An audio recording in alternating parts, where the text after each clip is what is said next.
Hello friends, कैसे हो आप लोग? आज हम लोग एक बहुत ही इंटरेस्टिंग टॉपिक पे बात करने वाले हैं that is about Python programming. दो इंसानों को अगर आपस में बात करना हो तो वो लोग तो हिंदी, मलयालम, भोजपुरी, तमिल किसी भी भाषा में बात कर सकते हैं।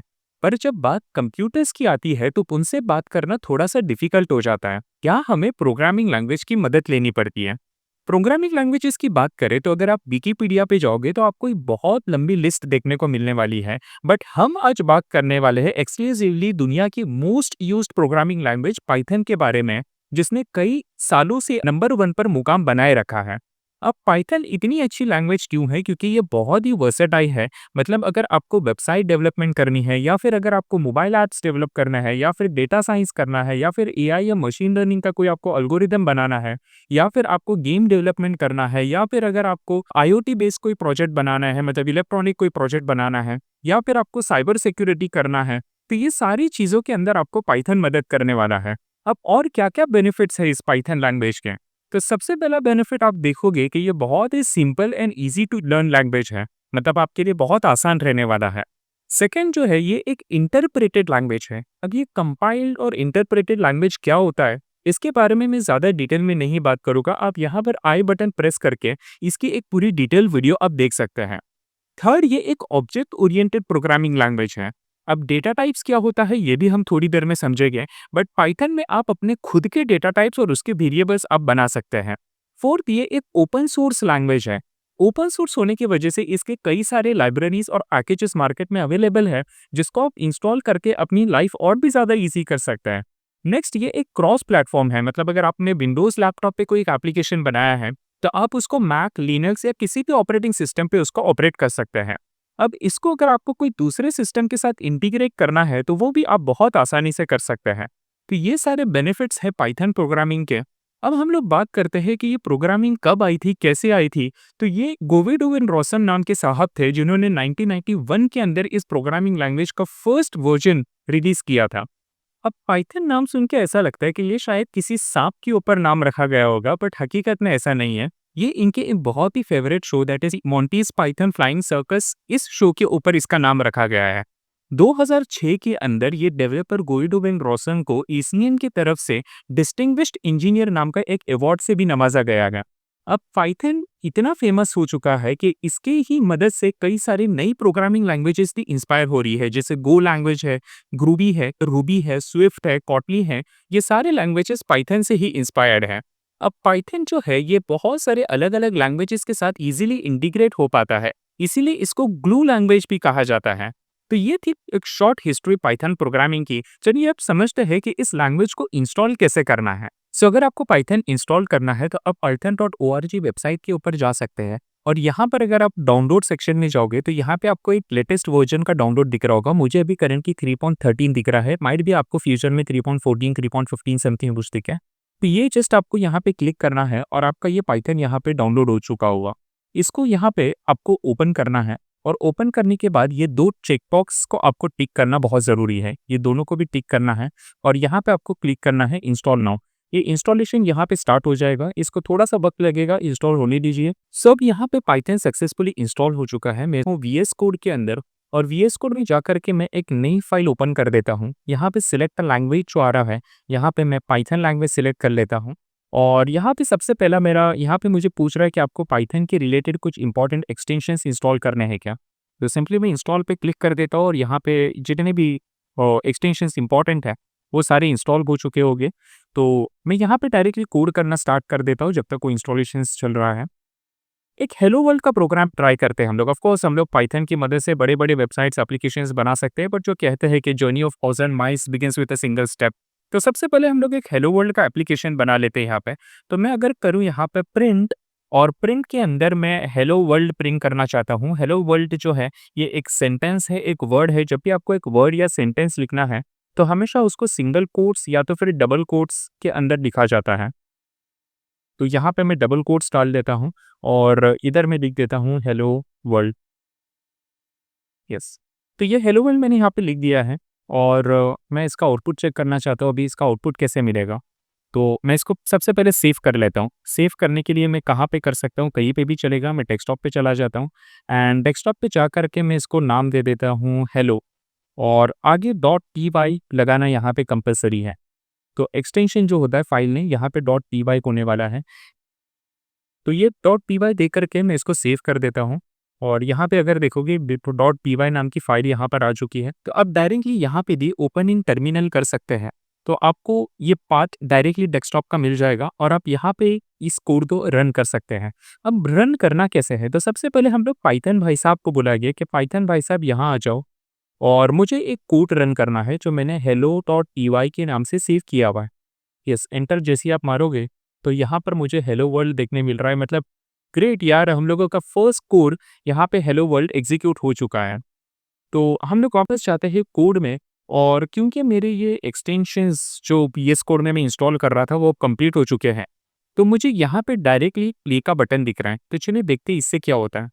तो जब मैं ये प्ले का बटन क्लिक करता हूँ तो डायरेक्टली हेलो वर्ल्ड देखने मिल रहा है। मतलब कोई टर्मिनल कोई अलग से आपको कमांड लिखने की ज़रूरत नहीं है। तो ये एक्सटेंशन का आपको एक बहुत बड़ा बेनिफिट मिल जाएगा। अब हम लोग वापस आते हैं हमारी कोड पे और हम लोग ये समझ रहे कहीं ना कहीं कि प्रिंट स्टेटमेंट जो है ये आपको स्क्रीन पे अगर कुछ भी प्रिंट कराना है तो प्रिंट स्टेटमेंट आपके काम आने वाला है। आपको उसके अंदर स्ट्रिंग जो है वो सिंगल कोट या डबल कोट के अंदर डालनी है। फॉर एग्जाम्पल, अब ये जो स्टेटमेंट है यहाँ पे मुझे ये स्टेटमेंट को 50 टाइम्स प्रिंट करना है। तो क्या कर सकते हैं, अगर आप सी या जावा प्रोग्रामिंग जानते हो तो आपको पता होगा कि हमें लूपिंग्स का हेल्प लेना पड़ता था। तो लूपिंग्स 3 टाइप के होते हैं, for loop, while loop and बहुत लॉन्ग कॉन्सेप्ट है। बट पाइथन बोलता है आपको इतनी मेहनत करने की ज़रूरत नहीं है, आपको 50 बार प्रिंट करना है ना। तो ठीक है, इसी के आगे मल्टीप्लाई बाय 50 लगा दो एंड अगर आप इसको फिर से रन करोगे तो यहाँ पे ये 50 टाइम्स पूरा प्रिंट करके बता रहे हैं। मतलब बहुत आसानी से काम हो रहा है। बट ये बाजू बाजू में क्यों आ रहा है, मुझे नेक्स्ट लाइन पर लेके जाना है। तो नेक्स्ट लाइन पे बार बार हेलो वर्ल्ड प्रिंट करना है तो आप यहाँ पे स्लैश एन का हेल्प ले सकते हैं। स्लैश एन इंडिकेट करता है न्यू लाइन पर जाना है। तो हर हेलो वर्ल्ड के बाद वो न्यू लाइन पर जाता रहेगा और न्यू लाइन भी 50 टाइम, मतलब हर एक हेलो वर्ल्ड आपका यहाँ पे न्यू लाइन पर देखने को आपको मिलने वाला है। नेक्स्ट, अगर आपको यहाँ पे लेट्स से एक दूसरा प्रोग्राम ट्राई करते हैं हम लोग। यहाँ पे मैं लिख रहा हूँ लाइन 1 और आपको साथ ही साथ चाहिए यहाँ पे लाइन 2 और लाइन 3। तो ये कैसे प्रिंट होगा? ज़ाहिर सी बात है ये तीनों भी लाइन एक ही लाइन पर आ जाएंगे क्योंकि हमने लाइन ब्रेक करने के लिए कुछ दिया तो नहीं है। अगर ब्रेक करना है तो क्या करना पड़ेगा? अगर आपका आंसर स्लैश एन है तो आप बिल्कुल सही जा रहे हो। यहाँ पे हम लोगों को स्लैश एन डालना पड़ेगा बीच-बीच में और हम लोग यहाँ पे नेक्स्ट लाइन पर जा सकते हैं। ठीक है। अगर स्लैश एन का इस्तेमाल नहीं करना है तो क्या करेंगे?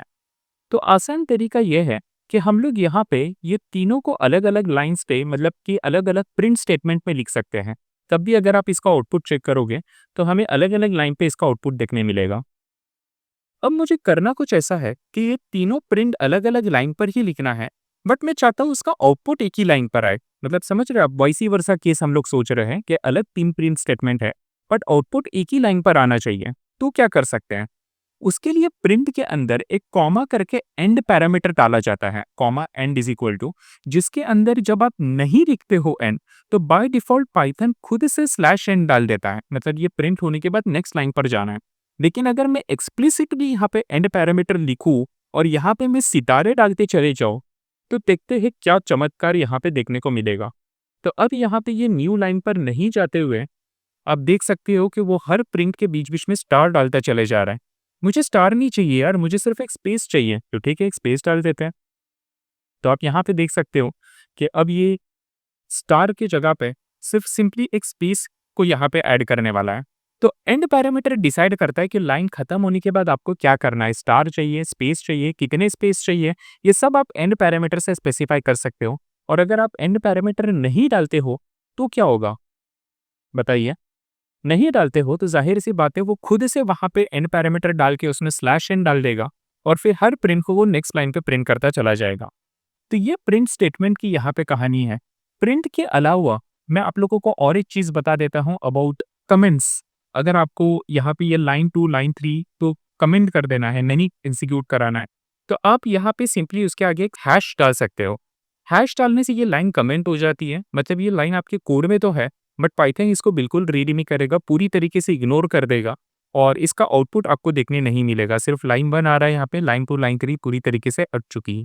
तो इसे कमेंट बोला जाता है। कमेंट को पाइथन रीड नहीं करता है। ज़रूरी नहीं है यहाँ पे पाइथन का ही कोड आपको लिखना है। आप यहाँ पे जो चाहे, मैं पाइथन सीख रहा हूँ। जो लिखना चाहे आप अपनी अंडरस्टैंडिंग के लिए वो आप कमेंट्स के अंदर लिख के रख सकते हैं।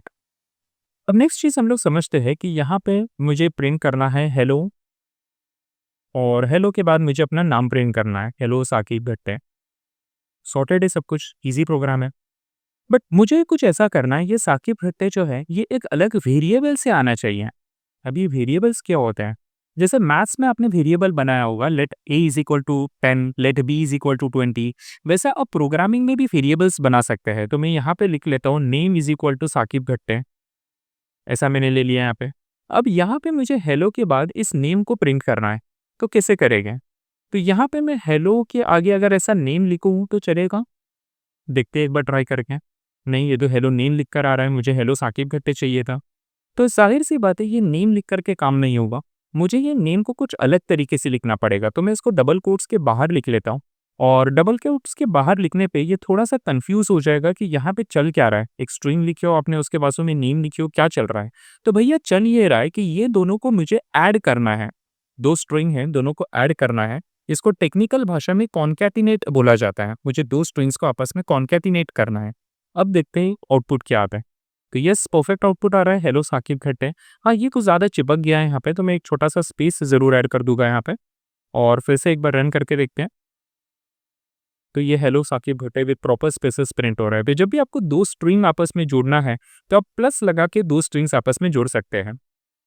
अब बात करते हैं हम लोग यहाँ पे वेरिएबल्स की। तो ये वेरिएबल्स एग्जैक्टली है क्या? चलो इतना तो समझ में आ रहा है कि यहाँ पे हम कोई भी वैल्यू डाल सकते हैं, स्ट्रिंग डाल सकते हैं, या फिर अगर मैं चाहूँ तो मैं इधर शायद एक नंबर भी डाल सकता हूँ, और मैं चाहूँ तो यहाँ पे कोई पॉइंट वाले नंबर्स डाल सकता हूँ। तो किस-किस टाइप का डेटा हम लोग वेरिएबल में डाल सकते हैं, इसके बारे में हम लोग समझते हैं। इसको टेक्निकल टर्म्स में डेटा टाइप्स बोला जाता है। पाइथन को लूजली टाइप्ड लैंग्वेज बोला जाता है। मगर यहाँ पे आपको बताने की ज़रूरत नहीं है कि आप एक स्ट्रिंग टाइप का वेरिएबल बना रहे हो या इंटीजर। बस एक वेरिएबल का नाम दे दो, उसके अंदर वैल्यू डाल दो, पाइथन खुद ही समझ जाएगा कि ये स्ट्रिंग है या इंटीजर है। आपको एक्सप्लिसिटली कुछ बताने की ज़रूरत नहीं पड़ेगी। बट साथ ही साथ ये समझना भी बहुत ज़रूरी है कि पाइथन के अंदर किस-किस टाइप के डेटा टाइप्स यहाँ पर अवेलेबल हैं। तो चलिए इस बात को हम लोग समझते हैं। तो मैंने अपने हिसाब से डेटा टाइप्स को 4 कैटेगरीज में यहाँ पे डिवाइड किया हुआ है। सबसे पहली कैटेगरी आ जाती है यहाँ पे नंबर। नंबर के अंदर आपको 3 देखने को मिलेंगे। इंट मतलब यहाँ पर आपको बेसिक इंटीजर नंबर्स ऐड करने हैं, जैसे 5 है, या फिर कोई नेगेटिव नंबर्स -12 है, 1000 है। तो ऐसे नंबर्स को इंटीजर बोला जाता है। अगर आपको इसके अंदर पॉइंट्स ऐड करने हैं, पॉइंट वाले नंबर्स, तो ऐसे वाले को फ्लोट कैटेगरी में हम लोग ऐड करते हैं। जैसे 3.1 कोड है, या 5.2 है, 7.1 है। पॉइंट वाले जब भी नंबर्स आ जाते हैं तो फ्लोट कैटेगरी के अंदर आ जाएंगे। थर्ड आ जाता है कॉम्प्लेक्स नंबर्स। पाइथन के अंदर इसको भी एक as a data type add किया गया है। कब कॉम्प्लेक्स के ऊपर भी एडिशन सब्ट्रैक्शन करना काफी ज्यादा आसान हो चुका है। तो ये 3 आते हैं नंबर कैटेगरी के अंदर। नेक्स्ट हम लोग बात करते हैं स्ट्रिंग्स के बारे में। स्ट्रिंग्स के बारे में हम लोगों ने थोड़ी देर पहले प्रिंट फंक्शन के टाइम पे भी डिस्कस किया था कि अगर आपको कोई वर्ड सेंटेंस लिखना है तो आप सिंगल कोट या डबल कोट के अंदर डाल सकते हैं। ये दोनों के अलावा पाइथन के अंदर ट्रिपल कोट का भी कंसेप्ट है। अब ट्रिपल कोट तो हमारे कीबोर्ड में कहीं दिखता नहीं है जी, तो आप ट्रिपल कोट डाल सकते हैं with the help of single quote. Single quote आपको 3 बार लिखना है तो ये आपका ट्रिपल कोट बन जाएगा, या फिर आप डबल कोट को अगर 3 बार लिखते हैं तो भी आपका ट्रिपल कोट बन सकता है। तो टोटल आपके पास 4 ऑप्शंस हैं: single quote, double quote, triple quote, triple quote using single quote and triple quote using double quote. ऐसे 4 तरीके से आप अपनी स्ट्रिंग को बना सकते हैं। नेक्स्ट हम लोग बात करते हैं यहाँ पे सीक्वेंस की। तो सीक्वेंस में टोटल 4 टाइप्स आते हैं: list, tuple, dictionary and sets. मिसाल के तौर पे मुझे अगर 5 नंबर का एडिशन करना है तो मैं A B C D E करके 5 वेरिएबल्स ले सकता हूँ और छठे में उसका एडिशन कर सकता हूँ। लेकिन 5000 नंबर्स का करना है तो अब A B C D E कितना करते बैठेगा। तो ऐसे में अगर एक ही वेरिएबल में मल्टीपल चीजें डालने का तरीका कुछ मिल जाए तो अपनी काम थोड़ी सी आसान हो सकती है। तो इसीलिए यहाँ पे हम लोग सीक्वेंस का हेल्प लेते हैं, जहाँ पर हम लोग सबसे पहली चीज लिस्ट देखने वाले हैं। लिस्ट में स्क्वायर ब्रैकेट्स के अंदर मल्टीपल जितनी चीजें चाहिए उतनी चीजें ऐड करते जा सकते हैं। बात करें अगर टपल की, तो टपल भी बिल्कुल लिस्ट के तरह ही है, जहाँ पे आपको स्क्वायर ब्रैकेट्स की जगह पे राउंड ब्रैकेट्स का हेल्प लिया जाता है, और यहाँ पे भी आप चाहिए उतनी चीजें ऐड कर सकते हैं। अब दोनों के बीच में फर्क क्या है? ऑफ कोर्स ब्रैकेट्स का डिफरेंस तो है, बट उसके अलावा कोई मेजर फर्क? जी, लिस्ट जो है ये चेंजेबल है, मतलब अगर आप इन फ्यूचर लिस्ट के अंदर कुछ मॉडिफिकेशंस करना चाहो तो आपके पास बहुत सारे फंक्शंस अवेलेबल है जिसके जरिए से आप लिस्ट में मॉडिफिकेशंस कर सकते हैं। लेकिन अगर बात करें टपल की, तो यहाँ पे एक बार टपल बन गया, उसमें आप कोई भी मॉडिफिकेशन नहीं कर सकते हैं। आपको पूरा टपल डिलीट करके फिर से क्रिएट करना पड़ेगा। एग्जिस्टिंग वाले के अंदर आप मॉडिफिकेशंस नहीं कर सकते हैं। अब ये सुन के ऐसा लग रहा है कि शायद फिर लिस्ट ज़्यादा बेटर है क्योंकि हम उसमें चेंजेस कर सकते हैं। तो ऐसा नहीं है। इसका नेक्स्ट डिफरेंस ये है कि टपल बहुत ज़्यादा फास्ट है as compare to that of list. तो जहाँ पे आप श्योर हो कि मेरा डेटा इतना ही रहने वाला है, ना इससे ज़्यादा होगा ना कम होगा, तो ऐसे टाइम पे टपल के साथ जाना ज़्यादा बेहतर होता है। लेकिन अगर आपका डेटा फ्यूचर में चेंज होने वाला है, तो ज़ाहिर-सी बात है फिर आपको लिस्ट यूज़ किए बिना और कोई ऑप्शन आपके पास नहीं है। तो इस सिचुएशन के हिसाब से डिसाइड किया जाता है कि लिस्ट लेना है या टपल लेना है। नेक्स्ट है यहाँ पे डिक्शनरी। बट ये समझने से पहले हम लोग थोड़ा-सा इतने डेटा टाइप्स का एक प्रैक्टिकल ओवरव्यू देख लेते हैं। तो यहाँ पे मैं सबसे पहले अपनी वीएस कोड में आ जाता हूँ और लेता हूँ a is equal to 10, b is equal to 10.5 and यहाँ पे मैं लेता हूँ c is equal to 11 plus 5j।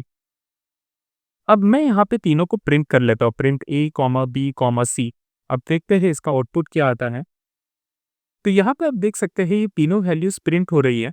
But मैं जो कह रहा था कि बिना पॉइंट वाले इंट होते हैं, पॉइंट वाले फ्लोट होते हैं, क्या मैं सचमुच सही बोल रहा था? चलिए इस बात को वैलिडेट कर लेते हैं। यहाँ पे मैं ए बी सी के जगह पे लिखता हूँ टाइप ऑफ ए। ध्यान से देखना कैसे लिख रहा हूँ मैं, type of A, comma type of B, comma type of C, ऐसा लिख लेता हूँ मैं। बेसिकली मुझे यहाँ पे इसका डेटा टाइप जानना है। तो मैं अगर इसको रन करके देखूँ, तो पहले वाले पे कोई ये बोल रहा है ये क्लास इन, सेकंड के लिए ये बोल रहा है फ्लोट एंड थर्ड के लिए कॉम्प्लेक्स। करेक्ट, मतलब ये खुद से डिसाइड कर पा रहा है कौन सा इंट है, कौन सा फ्लोट है, कौन सा कॉम्प्लेक्स है। सिमिलरली अगर मैं लूँ D is equal to Saqib Khatte और यहाँ पे मैं करूँ print D comma type of D, तो देखते क्या आउटपुट देखने को मिलेगा। जाहिर सी बात है यहाँ पे डी प्रिंट हो रहा है and type of D is str, string print हो रहा है। तो ये स्ट्रिंग डेटा टाइप है। नेक्स्ट हम लोगों ने देखा था लिस्ट एंड टपल के बारे में। तो मैं ई वेरिएबल ले लेता हूँ एंड यहाँ पे कुछ 4-5 चीज़ें एक साथ ऐड कर देता हूँ। एंड अगर मैं करूँ यहाँ पर print E comma type of E, क्या होगा बता सकते हो आप लोग? जी, यहाँ पर ई प्रिंट हो रहा है एंड टाइप उसका आ रहा है लिस्ट। सिमिलरली अगर मैं यहीं पे इसको कुछ ऐसे कर दूँ, ब्रैकेट्स में अगर राउंड वाले डाल दूँ, तो आप देख सकते हैं कि इसका जो आउटपुट आने वाला है, वो टपल करके यहाँ पे प्रिंट हो रहा है। तो अगर राउंड ब्रैकेट्स यूज़ करते हो तो ये टपल कंसीडर होगा, स्क्वायर ब्रैकेट्स है तो लिस्ट कंसीडर किया जाएगा। अब डिक्शनरी के बारे में समझने से पहले मैं आपको एक बेसिक सा क्वेश्चन पूछता हूँ कि अगर मुझे ये पूरे लिस्ट या पूरा टपल प्रिंट करने की जगह पे सिर्फ ये एक 40 को प्रिंट करना है, तो कैसे कर सकते हैं? तो यहाँ पे इंडेक्सिंग का कंसेप्ट इस्तेमाल किया जाता है कि अगर आप कॉमा सेपरेटेड वैल्यूज में से किसी एक एलिमेंट को उठाना चाहते हैं, तो उसका इंडेक्स देना पड़ता है। अब उसका इंडेक्स कैसे दिया जाता है? तो जो भी फर्स्ट एलिमेंट है, उसको ज़ीरोथ पोज़ीशन बोला जाता है। तो ये ज़ीरोथ पोज़ीशन पर है, 20 जो है ये फर्स्ट पोज़ीशन पर है, 30 सेकंड पोज़ीशन पर है, 40 थर्ड पोज़ीशन पर है, 40 थर्ड पोज़ीशन पर है। तो यहाँ पे मुझे लिखना पड़ेगा प्रिंट ई ऑफ 3 और यहाँ पे मुझे आंसर मिल रहा है 40। यहाँ पे आपने एक चीज़ नोटिस किया होगा कि अगर हम लोग को 40 प्रिंट करना है तो काउंट करना पड़ रहा था, 0 पे कौन है, 1 पे कौन है, 2 पे कौन है, 3 पे कौन है। तो ये काउंटिंग का जो प्रोसेस है थोड़ा-सा कॉम्प्लिकेटेड हो जाता है। अगर आपको छोटा-सा लिस्ट और टपल है तो फिर तो चलो फिर भी हो जाएगा। अगर 1000-1500 एलिमेंट्स हैं तो ऐसे में काउंट करना बहुत ज़्यादा डिफ़िकल्ट होने वाला है। तो इससे बचने के लिए हम लोग क्या कर सकते हैं? इंस्टेड ऑफ दिस 0, 1, 2 क्या हम कोई अच्छा-सा नाम नहीं दे सकते हमारे वैल्यूज़ को? जी, बिल्कुल दे सकते हैं। और इसी के लिए हम लोग यहाँ पे थर्ड डेटा टाइप सीक्वेंस के अंदर डिक्शनरी के बारे में समझने वाले हैं। तो डिक्शनरी में यहाँ पर आप की भी खुद ही देने वाले हो और उसका वैल्यू भी खुद ही देने वाले हो।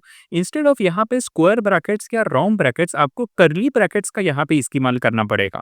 और यहाँ पे की वैल्यू का पेयर दिया जाता है, मतलब आपको की भी डिसाइड करना है, वैल्यू भी आप ही को देना है।